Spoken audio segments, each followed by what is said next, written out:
As you see, the blue Supra is back. It's actually here for another round of upgrades. Nothing's actually broken, but just a couple of things that the owner noticed that he just wants fixed. So first things first is the intercooler. He's really not happy with how offset it is. You can see the intake here and the other side's not. So he wants us to fix that.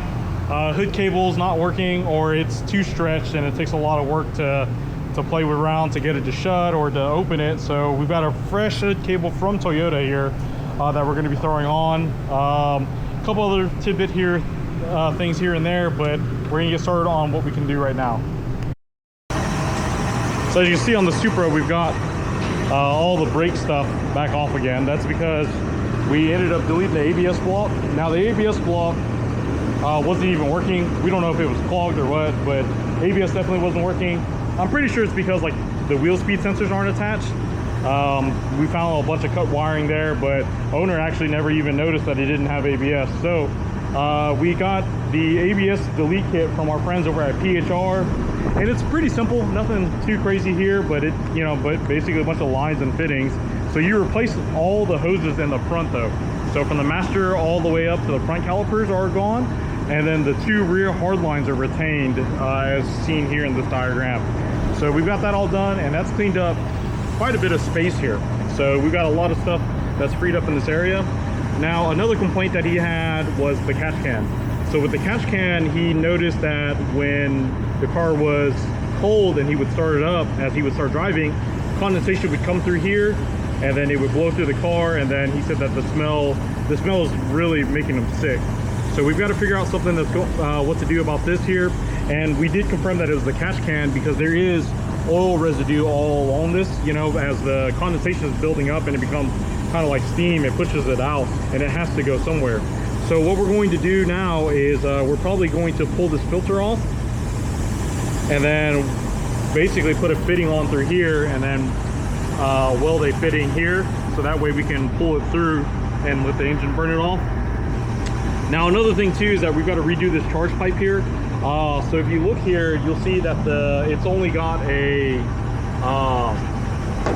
silicone coupler here right off the turbo. So normally we weld a cast elbow to this to give us a 90, and then that way we can kind of tuck it further out this way. And then another thing too was that because of this pipe, the intercooler was offset. So Jeremiah redid the bracket so it's centered. So not only do we have to modify the turbo elbow, we're going to have to modify the piping as well just to bring it back over.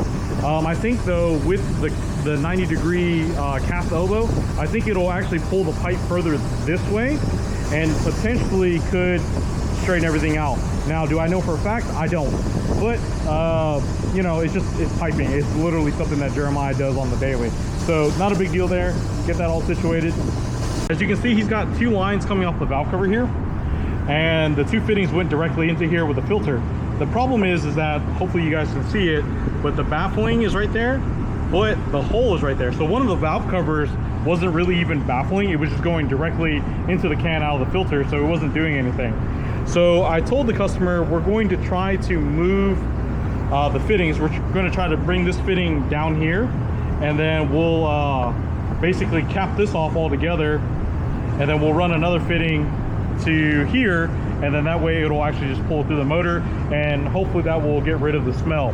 Now another thing that we're going to try to do as well is we're going to try to see if we can mount this elsewhere. It was originally mounted over here in this area. All right, so we got the hood latches in for the Supra.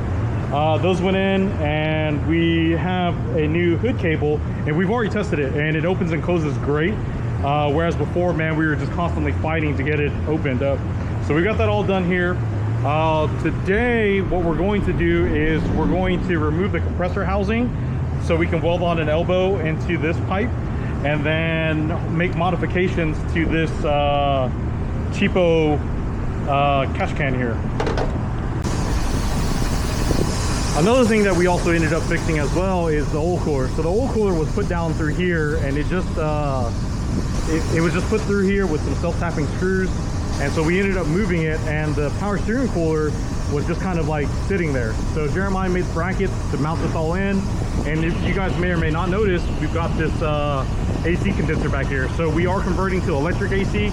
We've got the compressor mounted up, and this is a first for us, so I don't really know how this is going to turn out.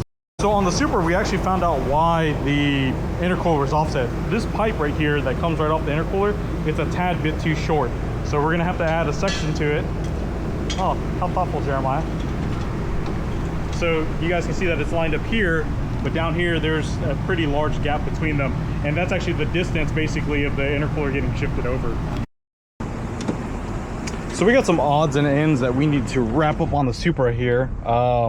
So we have a few things that we need to do interior wise before the car can go back. So the big thing is that his cigarette lighter didn't work. He asked me to swap it out to a USB-C style charger port thing. And so this is the cigarette lighter wiring here, and you can see someone has originally tapped for power, and it went to this random black wire here. The thing about it is that this fuse is blown, so whatever it went to doesn't even work anymore. So I don't know if it's blown the fuse to the other side here, but I'm gonna go ahead and I'm gonna pull out the radio just to kind of see if I can figure out where this is going. But and you know, maybe try to get rid of it so we don't have a loose wire just floating around. And then at that point I will start to wire this up. Now what I do know though is that this power wire is also shared with the factory clock, wherever that's at, which obviously it's gone because I think it had a boost gauge or something in that spot, which was a real common thing to do. So anyways, we're gonna go ahead and start attacking the cigarette lighter, but there's a few other things that we also need to go for. The odometer does not read, and that makes sense because speed is coming from a wheel speed sensor, because the CD009 transmission swap doesn't have a speed sensor on it. So we pulled speed from an ABS module. So now I've got to figure out if I can get the ADU to spit out a speed signal to the odometer to see if it works. And then the other final thing that we've got to do as well is to get the horn working. So as long as he's on the car, the horn's never worked. So those are the three things that we need to do interior wiring wise. He's also got a complaint about the ADU being extremely bright at night. That's an easy fix. We got the CAN bus cables routed down here, so it should be pretty easy to rectify that. So I've got this wired up for the cigarette lighter, and all that is working. I am now working on the horn side of it, but the bad news is that whoever installed this put some type of like Loctite material on it. You can see that there's like that like powdery type stuff there, and they ended up stripping out one of the bolts. So this one's completely stripped out. I got and of course it's always the last one, so I've got everything else all loosened up except for this one. And I guess we're going to get a Dremel and cut a slit out and try to remove this.